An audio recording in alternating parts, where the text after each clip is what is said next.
paz, meus queridos. Bom dia! Que bom que você chegou ao nosso devocional.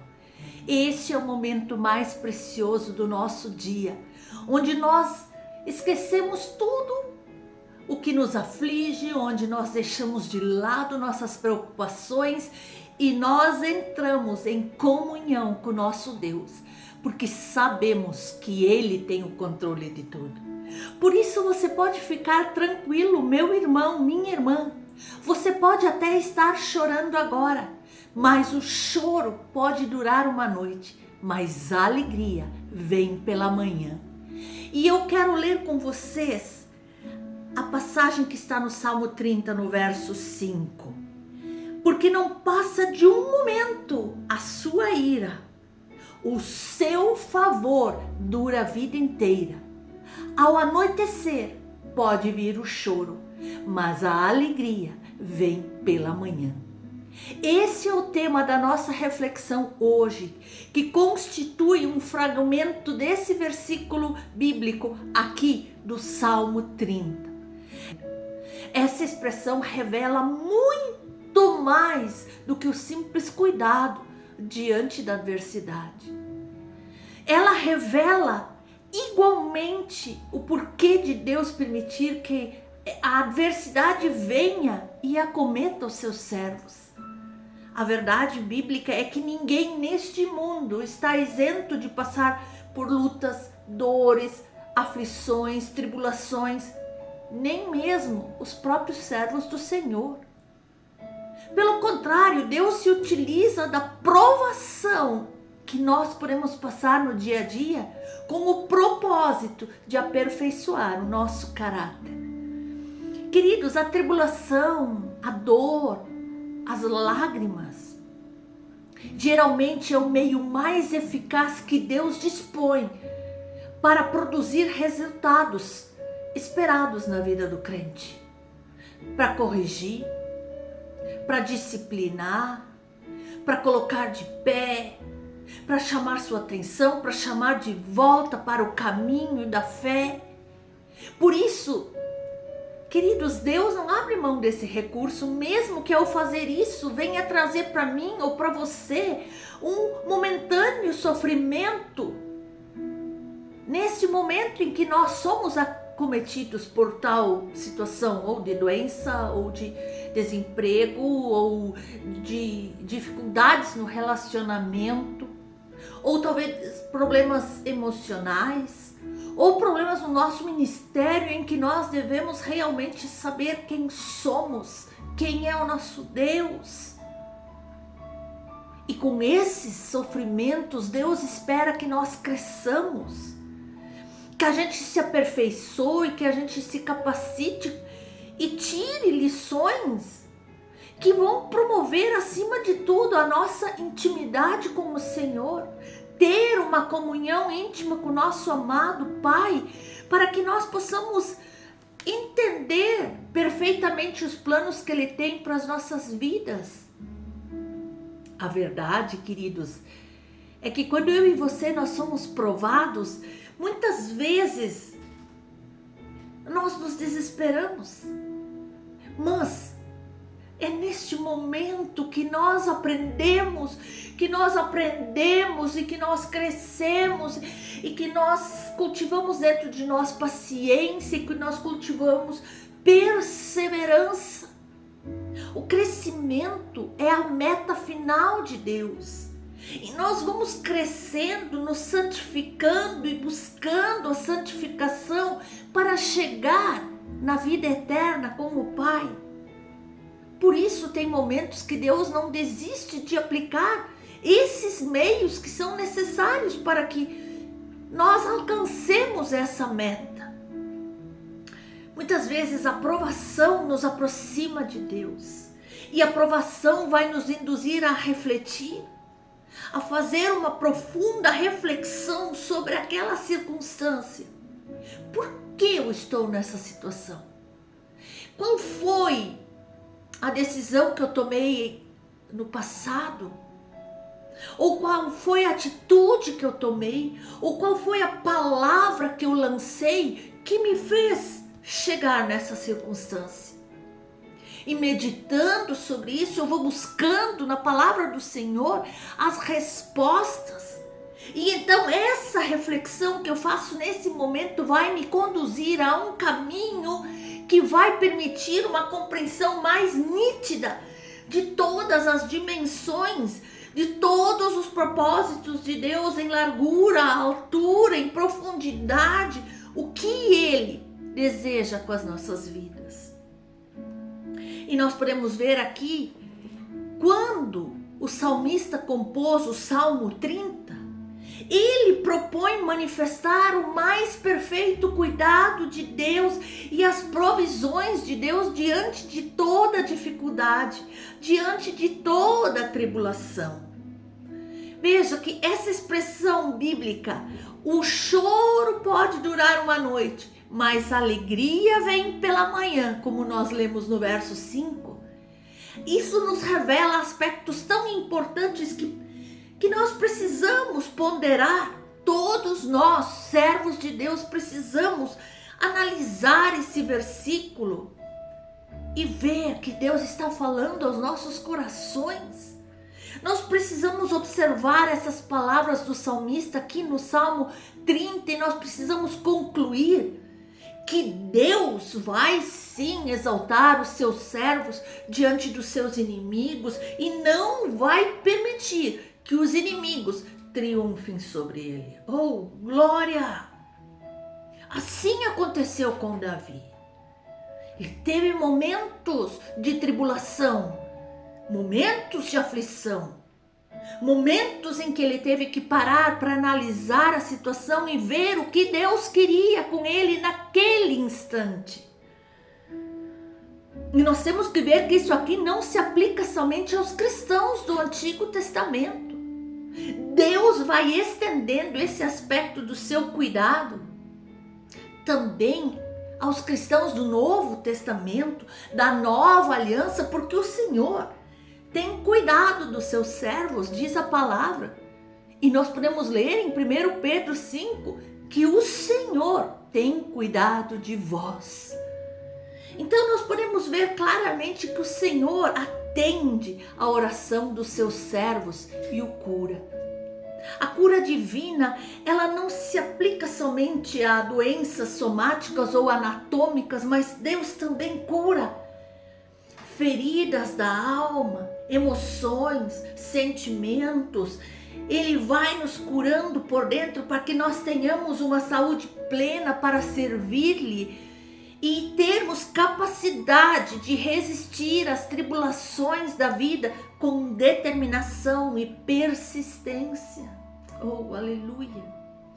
Ser curado emocionalmente por Deus significa ser blindado nas nossas emoções, nos nossos sentimentos, a ponto de que não vai resistir dentro de nós nenhuma raiz de amargura. Não vai brotar dentro de nós raízes de amargura, traumas, falta de perdão. E isso, com o tempo, vai nos perturbando e vai gerando ódio, rancor, inveja ou qualquer outro sentido ou sentimento pejorativo. Não, não, não, não. Deus quer curar isso. Se hoje você tem lá na tua alma algo que te aflija, que dói, entregue para Deus. Deus está falando com você nesta manhã e Ele está dizendo: entrega para mim, filho meu, filha minha, eu estou aqui para te curar.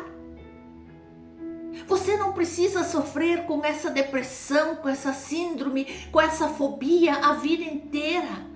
O teu sofrimento teve um início, mas eu já marquei o final. Aleluia! Porque Deus, Ele conserva a vida dos seus servos. Deus conserva o cristão da morte enquanto o seu projeto para a vida dele aqui perdura. Na vida, nós estamos sujeitos a circunstâncias, situações adversas e podemos ser acometidos por uma fatalidade. próprio Jesus nos disse: neste mundo passareis por aflições, mas tende bom ânimo, eu venci o mundo. E Ele está do nosso lado para nos dar forças. Mas quando Deus tem um projeto na vida de uma pessoa, Deus a conserva, Deus a guarda, Deus a sustenta debaixo da sua mão poderosa. Mas muitas vezes a pessoa resiste, a pessoa murmura, a pessoa é rebelde e Deus vai trabalhando na vida dela, seja de forma positiva ou negativa. O cuidado de Deus se estende igualmente para todos os cristãos. Para a alma dos cristãos, que precisa ser uma alma livre, livre para perdoar, livre para sentir a alegria do Senhor, livre para viver tudo aquilo que Deus tem para nós. Queridos, lá em Romanos, no capítulo 8, nós podemos ler essa expressão: conservaste minha vida para que eu não descesse ao abismo. Esta é uma referência do cuidado que Deus proporciona para a alma do cristão fiel. Em Cristo, a nossa alma está segura. Nós devemos nos alegrar muito, e sermos imensamente gratos por nós sermos alvos desses cuidados, dessas provisões de Deus. E muitas vezes nós queremos mais e nem sequer temos um coração grato por tudo aquilo que o Senhor faz diariamente nas nossas vidas, os livramentos, os cuidados, a capacitação. E por causa de todo esse cuidado e provisão de Deus para a sua vida, que o salmista diz: cantai ao Senhor, vós que sois seus santos, e celebrai a memória da sua santidade. Aqui um verso antes. Queridos, não podemos retribuir ao Senhor todos os cuidados e provisões. Não. Nós não temos condições de retribuir para Ele, em primeiro lugar, a nossa vida. A salvação que recebemos por meio de Cristo. O ar que respiramos todos os dias. As misericórdias do Senhor com a nossa vida, que se renovam a cada amanhecer. Nós não temos condições de retribuir tudo isso para Deus, e Ele também não espera tanto assim. A única coisa que Ele espera de nós, seus servos, é gratidão. E podemos manifestar essa gratidão cantando ao Senhor, como diz aqui no verso 4. Cantando ao Senhor e dando graças ao seu santo nome, celebrando a memória da sua santidade. Toda palavra tem um ensino maravilhoso para as nossas vidas. E cada vez nós podemos nos aproximar mais do Senhor. E aqui Ele quer nos ensinar que Deus pode submeter os seus servos à provação. E essa provação pode durar até bastante tempo, mas não será para sempre. A tristeza pela provação pode roubar-nos o sono de uma noite, ou talvez de muitas noites tem roubado o teu sono. Mas o que é certo, o que o Senhor declara é que tudo passará. Ou alguns num caráter mais breve, outros mais prolongado. É certo que o choro virá, mas com esta mesma certeza, o salmista nos afirma que o cristão verá a provisão de Deus. O salmista chama tudo isso de provisão de Deus. E ele reconhece que tem uma dívida impagável com o seu Senhor. E por isso ele não pode jamais vacilar.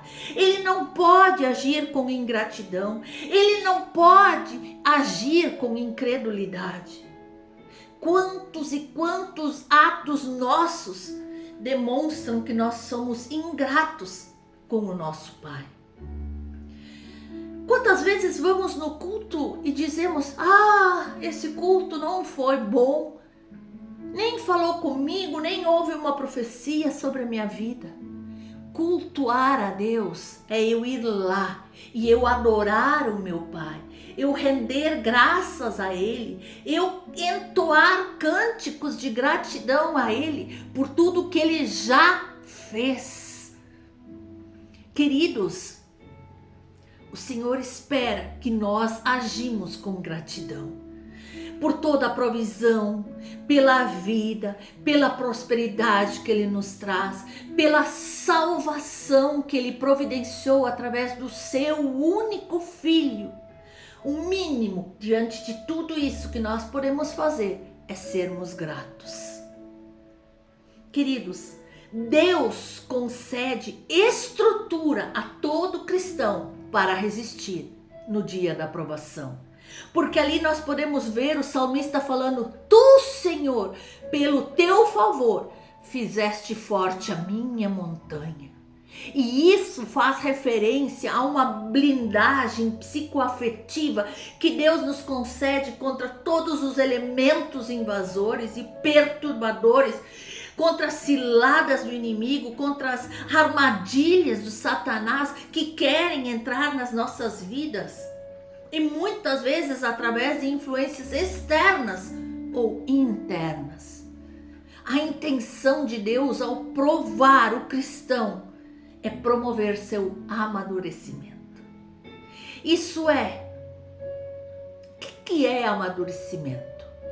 Promover seu poder de resistência e não ficar de mimimi para o resto da vida.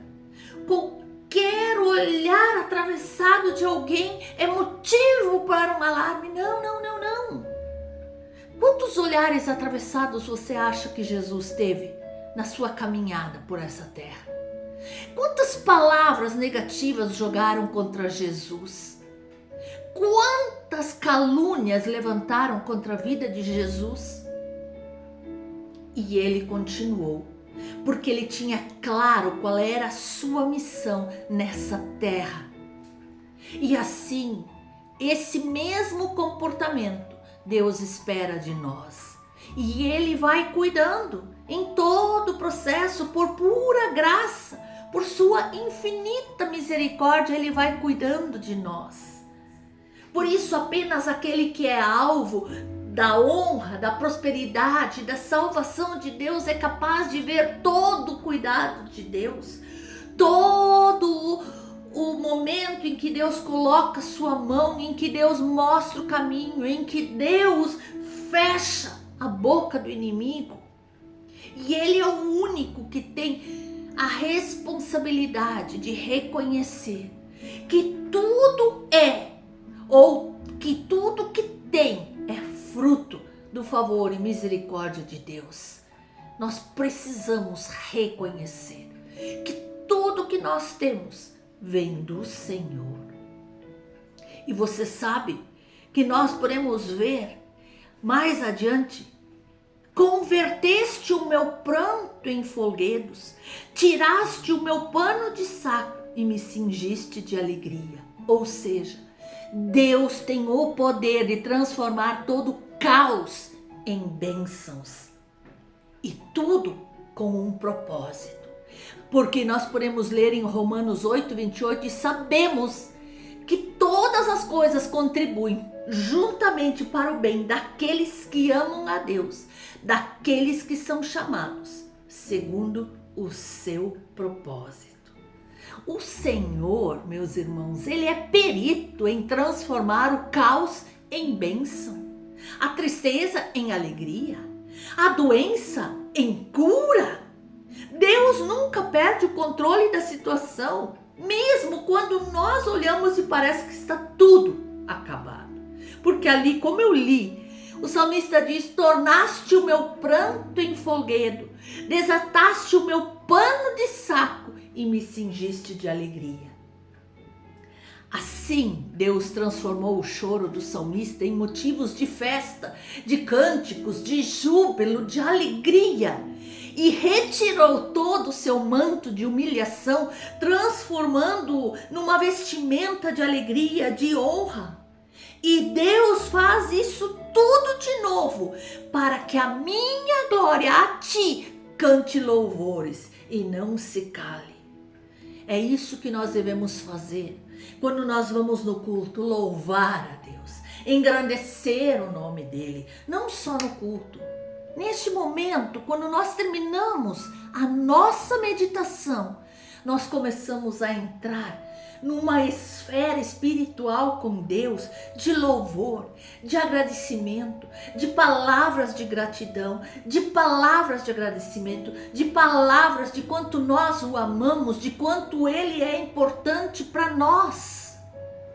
E Deus se sente recompensado quando seus servos, ou seja, eu e você, retribuímos a ele por gestos semelhantes, assim como diz aqui o salmista.